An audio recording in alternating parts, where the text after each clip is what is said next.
सभी छोटे बड़े श्रोताओं को सुनीता भटनागर का प्यार भरा नमस्कार। ऑडियो स्टोरीज के हमारे चैनल कहानी जगत में आप सभी का स्वागत है। हिंदी कहानियों की श्रृंखला में आइए आज सुनते हैं उषा किरण खान जी द्वारा रचित कहानी अड़हुल की वापसी। दोस्तों ने एक दिन भी चैन से बैठने कहाँ दिया। सेवानिवृत्ति के तुरंत बाद इस काम में झोंक दिया। राजधानी में भांति भांति के सामाजिक और सांस्कृतिक संगठन हैं। कई जगह दोनों एक से हैं, तो भाई लोगों ने एक संगठन के इंतजामात में मुझे लगा दिया। दीघा घाट के पास वाले मैदान में बहुत बड़े बड़े पंडाल लगे थे। बड़ी बड़ी देगें चढ़ी थी। मसूर की दाल पक रही थी, परवल आलू की झोल पर तरकारी बन रही थी। बड़े बड़े खांचों में भात पकाकर उंडेले जा रहे थे। महिलाएं ही महिलाओं को खिला रही थी। पुरुष भोजन तैयार करने में लगे थे। अपने तरीके से सजी धजी विभिन्न आयु वर्ग की स्त्रियां, गोरी, काली, लंबी, नारी। मेरा काम था सभी के नाम के आगे टिक लगाने का कि किसने खाना खा लिया और किस नंबर की बस में रैली के बाद लौटने वाली हैं। हंसती खिलखिलाती बेलौस बतियाती ये सुदूर गांवों से आई स्त्रियां थीं जो पटना के बाजार घूमना चाहती थीं। आपस में विचार कर रही थी कि किससे पूछूं किधर जाना चाहिए। मैंने उनकी मुश्किलें आसान करने के लिए अपनी ओर से पूछना उचित समझा। आप लोगों को क्या खरीदना है? जी सर, एक युवती ने हैरत से मुझे देखा। अचंभे की क्या बात है, मैं बाजार का पता बता दूंगा, जो चाहिए वैसे ही बाजार में जाएंगी ना। जनानी वाला बाजार, एक बुजुर्ग स्त्री जो किनारे खड़ी थी ने टनकदार आवाज में कहा। सामने वाली सड़क पर टेम्पो ले लीजिए और सीधे पटना मार्केट के पास उतर जाइए। वहां आपके मतलब का हर सामान मिल जाएगा। मेरे मन में आया कि सभी स्त्रियां इस शहर से अनजान हुई तो भटक जाएंगी। मेरी बात उन्हें रुचि। वे आपस में विचार विमर्श करने लगी। मैंने जैसा सोचा था वैसी वे बेवकूफ नहीं थी। उन्होंने अपने बस के खलासी को कह सुनकर तैयार कर लिया था। 6 स्त्रियां, जिनमें अधिकांश युवतियां थीं, वे बाजार की ओर गईं। कुछ औरतें पंडाल के किनारे छतनार फालसे के पेड़ के नीचे निश्चिंत भाव से सो गईं। एक दुबली पतली अधेड़ आयु की स्त्री मेरी ओर बढ़ आई। बाबू, ऐसा लगता है आप ओवरसियर साहब हैं, उसने कहा तो मैं अनायास चौंक गया। मैं आज से 25 साल पहले ही इस संबोधन से आगे बढ़ आया था। उस स्त्री की ओर गौर से देखा। सांवला गोल चेहरा, काली पुतलियां, बड़ी मोहक सी आंखें, सुरेब भवें, माथे पर हल्का शिकन, आंखों की कोर पर भी बेहद झीनी सिलवटें, घुंघराली अलकों में सफेदी। आप कौन हैं? मेरा गला सूखने लगा। हमारा नाम तो अभी तुरते ही ना आप सही किए हैं। हम अड़हुल देवी सोनेपुर की हैं। ये देखिए ना। उसने गले में लटका अपना पहचान पत्र दिखाया। मैंने उसे पहचान लिया था। आपको कैसे पता कि मैं ओवरसियर था? उसकी पहचान कहाँ तक जाती है, यह जानने को मैंने प्रश्न किया था। अब लो बाबू, आपको मैं कभी भूल सकती हूँ? उसके इस उत्तर ने इस उम्र में भी मेरे अंदर हलचल मचा दी। क्या क्या याद है इसे? मैंने टालने के लिए पूछा। क्यों, वह भी इस संगठन की सदस्य हैं? नहीं बाबू, हमारा बेटा है, बहू बेटी सब हैं। हम पटना देखने आ गए। तो तुम भी क्यों नहीं बाजार गई? मुझे कुछ लेना नहीं है बाबू। 2 बरस से सिर का सेनुर उड़ गया। अब क्या साज सिंगार। यह चांदी का दूधू गो चौड़ी रंसार के साथ भौजाई पहना गई थी। यह सिंगार। बेटी बहू खुद ही आई हैं, गई खरीदने। भगवान उनका सुहाग बनाए रखे। बातचीत का सिलसिला बन गया। मेरा मन, जो पुरन के पत्ते की तरह थरथराते जल में चंचल हो रहा था, स्थिर हो गया। क्या हुआ था तुम्हारे आदमी को अड़हुल? कहाँ कुछ हो बाबू, जॉन्डिस हो गया था। देरी से पकड़ाया। आपके जैसा गोरा रंग था। जब पूरा पितरिया थारी जैसा हो गया तब हम लोग समझे। डॉक्टर के पास पहुंचे तो पानी चढ़ाने लगा, मगर साफे बोल दिया, आप लोग देरी कर दिए। 2 दिन में खेला खत्म। अड़हुल के चेहरे पर दुख के बादल घिर आए। बड़ी बड़ी काली आंखों में आंसू तिर आए थे, पर अपने स्वभाव के अनुसार उसने संभाल लिया अपने आप को। कितने बच्चे हैं अड़हुल? तुम तो खेतिहर घर में ब्याही गई थी ना? मैंने प्रसंग बदलने के लिए कहा। हाँ बाबू, 2 बेटा हैं और 3 बेटी। बेटी लोग भी खेती पथारी वाले घर में हैं। हमारे मालिक अपने जांगड़ के बल पर 2 बीघा से बढ़कर खेत का रकबा 5 बीघा कर दिए। हम गौना होकर गए थे कि सास ने खेत अलग कर दे दिया। 7 बहन के बाद मालिक 2 भाई हुआ। एक बड़े भैया थे जो एमएलए साहब के साथ यह पटना में रहते थे। उनकी औरत एक को काम नहीं करती थी। हम जाते ही गाय बैल कसानी पानी कुटिया पिसिया सब करते। वो बैठी बैठी ढोलक छाप बीड़ी धुकती रहती। सास का गो पकड़ के कभी नहीं बैठी। छोट का बेटा के साथ है, सास खेत पर पिठिया ठोक जाती। दोपहर में निमझान होकर लौटती। हम भूले ही लोटा मांझ कर तुरते घेलची से पानी भर के पीने देते। गौर हाथ धो के खाने को देते। मालिक हल बैल सरिया के अंगना आते। सास बहुत आशीर्वाद देती। भैया गांव आए थे, तभी सास ने उनसे कहा था, रे बाबू तुम्हारी लोग ठहरी छैल चिकनिया हाथ गोर में धूर नहीं लगने देती है, परंतु रहता है पटना तो अकेले छोटुआ और छोटुआ वो कितना जांगड़ कटेगी। खेती दोनों भाई अलग कर लो। खुशी खुशी खेत का बंटवारा हो गया। भैया ने मालिक को ही खेत जोतने को दे दिया। कहा कि फसल होने पर बांट के दे देना छोटे। दोनों भाई में प्रेम था, सुनने बह गया। चलो अच्छा हुआ, 5 बीघा जमीन कम नहीं होता है। फिर तुम्हारा गांव कोसी के डूब क्षेत्र में नहीं है। तुम्हारे भाई लोग कहाँ हैं? कहाँ जाएंगे बाबू? वहीं हैं। कोसी मैया इतना बालू लाकर झोंक दी कि खेत सब ऊंचा हो गया। 4-5 साल का तकलीफ रहा, फिर बालू उपजाऊ हो गया। धान मूंग मकई सब उपजता है। जब तब बाढ़ आती है सो बाढ़ से कौन नुकसान है? बाढ़ के साथ फुल पांक आ जाता है, खेती अच्छी हो जाती है बाबू। ज्यादा आ जाता है तो माल जाल ढो डंगर सहित बांध पर आसरा ले लेते हैं।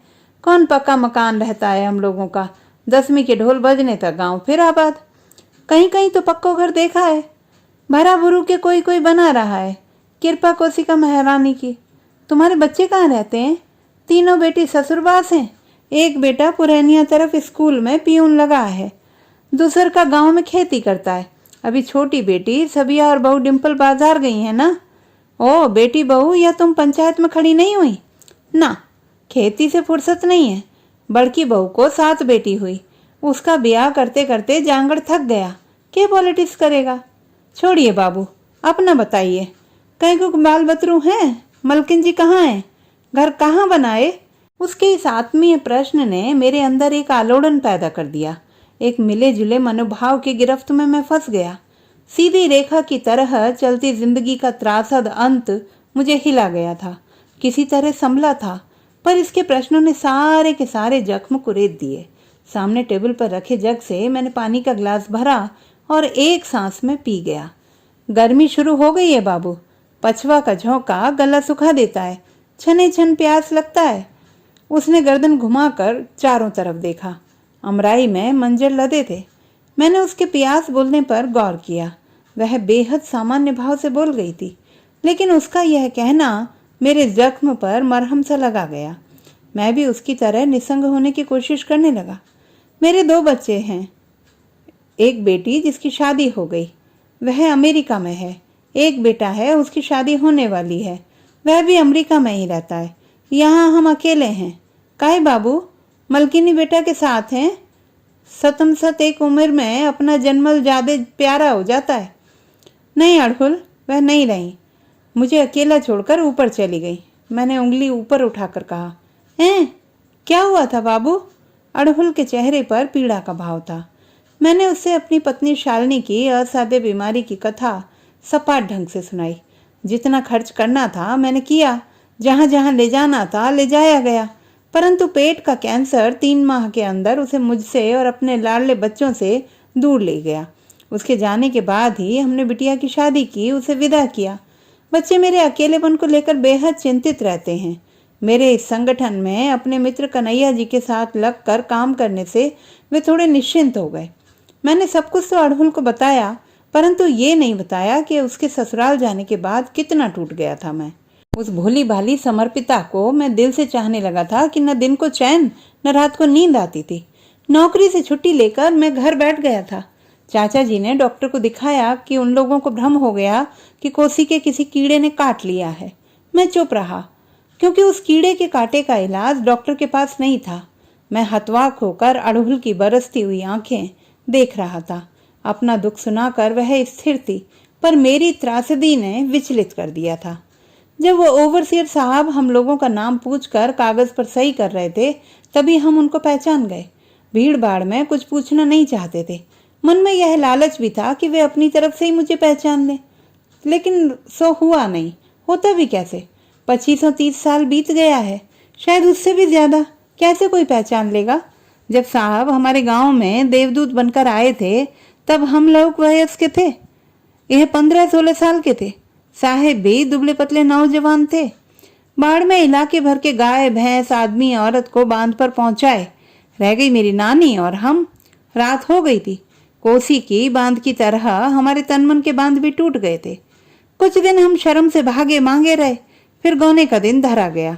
मैया तो थी नहीं। गौना की साड़ी धोती रंगने का काम, पोती पैठारी साँटने का काम खुद ही करना पड़ा। बाबू ने जब कहा कि साहेब से मिला बुलाया है, तब मन में उनके लिए बड़ा प्यार उमड़ा। जहां गौने होकर जाने वाली थी उस दुल्हा की याद नहीं। सुना कि छोटे में दूध छुड़ाकर शादी करने आया था। घर देखिया लाठी से नाप कर जोड़ी तय किया था। खेती किसानी वाला घर का था। 2 जोड़ी बैल था, बथान था, बड़ा आंगन था, 4 भाई का भैयारी था। गौना होते होते भैयारी बट गया था। हमारे ससुर जी मर गए थे। सासू जी बेटी लोगों का ब्याहगन कर गौने पर भेज अकेली पड़ गई थी। बड़की बहू को लाने के तुरंत बाद हमको भी बुला लिया। सासू जी कहती, तू बिना माए के बेटी बुर्बक होगी, हमारे घर पर आ जाएगी तो हम कुछ हेत कुहेत सिखा देंगे। लेकिन तू तो बड़ी अक्लमंद निकली, सब कुछ सीखी पड़ी है। हमने उनसे बताया कि अकेली लड़की घर में थी, कौन करता गाय बैल का साना पानी, कौन करता साग भात, कौन नानी का बाबू का देह नेह करता। हम सबक सीखते तभी तो करते। मैया रहती तो लाड़ लड़ाते, अकेले किस पर लड़ाते लाड़। सासू माँ बहुत मानती थी, जो हम नहीं जानते थे सब सिखा पड़ा दी। हमारे मालिक बड़े संकोची थे। बहुत दिन तक घर में सोने नहीं आए। दालान पर ही संगतिया लोगों के साथ सोते रहे। सासू माँ ने जेठजनी से कहा था, मुझे याद है, बड़की तू छोटका का काहे नहीं रात को घरे में सोने कहती है। जेठजनी फिक्क से हंस पड़ी थी। सासू माँ ने उन्हें डपट कर कहा था, हंसती क्या है, भौजाई है, तू ही ना उसे घर देगी, हम तो माई हैं, कहना सुहाएगा। बड़की घेर घार कर मालिक को घर पहुंचा गई। मेरे हाथ में तेल की कटोरी पकड़ा गई कि उसके पैर में तेल लगाना होगा। सासू माँ ने कहा, देख छोटकी, झट से बोला ना देना, मैया थी नहीं, कौन बताए, हम ही बताते, मुंह बजाई लेना। हम उसको दुलड़ी का चांदी चेन दिए हैं तेरे लिए। और हाँ, हम तेरे ससुर को मालिक कहते थे, तू भी यही कहना, समझी। हम तो लाजे कठौती हो गए। वो आया और चौकी पर सो गया। थोड़ी देर हम देखते रहे, फिर चुपचाप उसके पैर में तेल लगाने लगे। पैर समेट कर बैठ गया और बोला। हम हाथ समेट के बैठ गए। हाथ पकड़कर चौकी पर बिठा लिया और बोला था, हमको बहुत लगता था कि कैसे तुम्हारे पास घर आए। हम क्या बोलते, मुड़ी ऊपर उठा के देखो ना, हम भी तो देखें कैसा चेहरा है। बच्ची थी तब, एकदम पे गुलभंटी थी। अभी तो सुरेब शरीर है, जरा पास आओ ना। कब हम पास आए, कब एक हो गए, ये जान ही न पाई।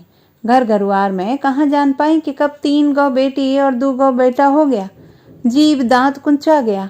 ओह, कुछ गलती हो गया क्या। आंख पनिया गया। साहिबन देख ना ले सोचकर पहुंच ली झट से। 3 बेटा था ना। एक छोट का बेटा किसी के साथ शहर गया कमाने, फिर लौट कर ना आया। कहाँ भुला गया पता ही ना चला। वह पटना से दिल्ली, दिल्ली से पंजाब तक चला गया, यह सुना था, पर मिला ही नहीं। शुरू में लोग चिढ़ाते, तुम्हारे बेटे को तो देखा है, झोंटा पड़ाए, चिमटा लिए, कड़ा खल पहने, खालसा पंथ में शामिल हो गया है। सुन के रोकर रह गए। अब तो भूल भी गए कि तीसरा भी बेटा है। कभी कभी मन में आता कि अगर साहेब मिल जाते तो उनसे कहकर खोजते बेटा को, पर साहेब का पता भी तो नहीं मालूम था। आज जब इनको देख रही हूं तो कितना पानी कोसी गंगा में बह गया। अब कैसा होगा वह मेरा दुबला पतला लल्ला। उसके गोरे रंग पर बड़ा गुमान था। वह तो सचमुच किसी पंजाबी के रूप में खप गया होगा। दाढ़ी और बाल में उसे कैसे पहचानूंगी। उसकी चिड़िया जैसी मीठी आवाज तो अब होगी नहीं। ओह, क्या सब सोचने लगी। साहेब हमको नहीं पहचाने तो क्या हुआ, हमको टोकते हैं उनको। बहुत अच्छा लगा उनके दुख सुख जान के। अच्छा, क्या लगा, तकलीफ ही हुई। पर गोसाई साहब के आगे किसी की चलती है क्या। मैंने अपनी आंखें पोंछी। साहेब तब अकेले घर में हैं, खाना पीना सेवा शुश्रूषा। साहेब हंसे। तुम भी अड़हुल उसी में उलझी हो। एक लड़का है जो साफ कर देता है और खाना भी बना देता है। सुबह 7 बजे आता है, चाय नाश्ता बनाकर खिलाता है, खुद भी खाता है। दिन के लिए दाल सब्जी बनाकर रख देता है, चावल मैं खुद बना लेता हूँ। वह 10 बजे स्कूल चला जाता है। शाम को फिर 4 बजे आकर हमारी रोटी सेक कर डिब्बे में रखकर चाय पिलाकर चला जाता है। मैं उसे रविवार को हफ्ते भर की पढ़ाई करवा देता हूँ। लड़का ज़हीन है, अकेले रहते हैं? दोस्त मित्र साथी संगत है ना, रेडियो टेलीविजन है, अकेले क्या हैं? फिर भी हारी बीमारी में क्या होता है? तब वह लड़का रहता है ना। अभी चलिए साहब, हम आपके घर चलते हैं, देखिए कैसे रहते हैं आप। अभी अभी तो इस काम में जुटा हूं, तुम लोगों को बस में चढ़ाकर ही निश्चिंत होऊंगा। सबों को बस में चढ़ाकर मैं मुड़ा कि अब साथियों से दुआ सलाम कर घर जाऊं। रैली सफल सुरक्षित गुजर गई। पीछे मुड़ते ही देखा अड़हुल कैनवास का झोला पकड़े खड़ी थी। मैं चौंक गया, ये छूट गई क्या? लेकिन उसके चेहरे का शांत भाव बताता है कि वह सायास यहाँ खड़ी है मेरी प्रतीक्षा में। तुम गई नहीं? तुम्हारी बस तो चली गई। हाँ साहिब, हम दुल्हन को बेटी को समझा के विदा कर दिए। आप अकेले हैं, कैसे छोड़ के चले जाएं? जी मैं आया उसे डपट दूं कि तुम्हारी जिम्मेदारी मैं नहीं हूं, पर ऐसा उसे कह नहीं सका। यह तो अभी मेरी जिम्मेदारी बन गई है। उसका गांव ठाव आजकल की सुविधा अनुसार मोबाइल नंबर सब है, भेजना तो होगा, पर अभी घर ले जाना होगा। मैंने अपने साथी से कहा, यह पुरानी परिचित है, मेरे घर पर रहकर चेकअप कराएगी, चलता हूँ। उसे लेकर घर आया। वह मेरे 4 कमरे के घर को घूम घूम कर देखती रही। सब कुछ करीने से लगा देखकर खुश हुई। सहायक लड़का किशोर से काफी जानकारी ली, कुछ हिदायतें भी दी। मैं उसके साथ थोड़ी देर बात कर फिर सहज हो गया। वह बेहद सामान्य सहज मुद्रा में थी। अड़हुल, अब तो तुमने देख लिया ना मैं कितने सुख से रहता हूँ। चलो तुम्हें बाजार घुमा लाऊं, फिर तुम्हारे गांव छोड़ आऊंगा, मैंने अड़हुल से कहा। वह तैयार हो गई। देखा अपने लंबे खिचड़ी बालों को समेट कर जूड़ा बना लिया था। अभी भी इसके केश लंबे और घने हैं। रंगीन छींटदार साड़ी पहन रखी थी। हाथ में वही 2-2 चांदी की चूड़ियां, गले में काले रेशम धागे की माला जो इसने जरूर अपने ग्रामीण मंदिर के मेले में खरीदी होगी। गाड़ी में बिना हिचक के अड़हुल मेरे पार्श्व में बैठ गई, मानो यह उसका रोज का रूटीन हो। गाड़ी चलाते चलाते मैंने पूछा, यह काले रेशम का धागा अब भी पहनती हो? मुझे याद है चांदी की हंसली के साथ भी यह धागा पहने रहती थी। वह मेरी ओर देखकर आंखों में ही मुस्कुराई। कहाँ से लिया है? कुशेश्वर स्थान से कि देवन वन से? उसने लंबी सांस ली। कहाँ देवन वन साहेब, वह तो कोशिका के पेट में गई। क्या? उतना बड़ा मंदिर? नहीं तो। कोशिका के उफान के आगे बड़ा क्या छोटा क्या? छोटा को तो बकस भी देती है, बड़ों का पहले चप्पा ड्रम। ई हम कह किसको रहे हैं, आप खुद ही सब जानते हैं। मैं पुनः उस अंतराल को पार नहीं करना चाहता था। मैं कुछ याद नहीं करना चाहता था, लेकिन कोसी बाढ़ और एकांत जानबूझकर हमारे बीच आ धमकता। फिर कहाँ खरीदा? एंटीक पीस है, बाबा धाम से ढेरेक खरीद लाए थे बाबू। हमको छोड़कर कोई नहीं पहनती है, सो है, वह निर्लिप्त भाव से कह गई। बाजार से उसने किसी के लिए कुछ नहीं खरीदा। मेरे बहुत टोकने पर कहा कि टॉफी चॉकलेट कुछ ले दूं। मैंने कई पैकेट भांति भांति के चॉकलेट्स खरीद दिए। अड़हुल खोई खोई सी थी। दूसरे दिन सुबह सुबह हम उसके गांव की ओर अपनी कार से चल पड़े थे। बेहद चिकनी चौड़ी फोरलेन, बीच बीच में फूलों की क्यारियां, लाल और पीले कनेरे, बोगनबेलिया और कहीं कहीं अड़हुल का पीला लाल फूल। भागती गाड़ी और साथ छोड़ते वृक्ष गुल्म लताएं इसे चकित कर रही थी। यह दृश्यावलियों को मानो वह आंखों ही आंखों में आत्मसात करना चाहती थी। गांव पहुंचते पहुंचते सांझ ढलने लगी थी। सड़कों के किनारे के गांव में भी गौ ढुकानी का समय होने के कारण हलचल सी थी। उत्तर बिहार के गांव की एक विशेषता है कि अभी भी घर अधिकतर छप्पर वाले हैं। कोहड़े कद्दू और भतुआ छप्पर पर अलसाए से पड़े रहते थे। केले के झुरमुट की धुएं की लकीर आकाश छू रही है। 2-3 जगह भड़बूजा का चालू चूल्हा देखा। अभी भी लड़कियां वहां अपना अन्नर लेकर खड़ी दिखी। जब अड़हुल के दालान पर गाड़ी रुकी तो सारा गांव सिमट आया। उसकी बेटी ने बच्चों को भगाने की कोशिश की। हटो तुम लोग, तमेसा है क्या? बाइस्कोप देखने चले आए। अड़हुल की पोतियों ने गाड़ी की चमक में अपना चेहरा निहारते बच्चों को परे हटाया और पहरा सा देने लगी। थोड़ी देर में बहू ने ट्रे में सजाकर बढ़िया कप प्लेट में चाय और बिस्किट लाकर मेरे सामने के प्लास्टिक वाले चौकोर मेज पर रख दिया। घर में कोई पुरुष नहीं दिखा। चाय पीकर मैंने कहा, मैं अब लौटता हूँ, चलूं? ऐसे कैसे जाइएगा अंकल, भैया को आपसे मिलने की बड़ी इच्छा है, उन्हें आने दीजिए, बिटिया ने कहा। कहाँ है तुम्हारा भैया? हाट गया है प्याज गाड़ी पर लेकर बेचने।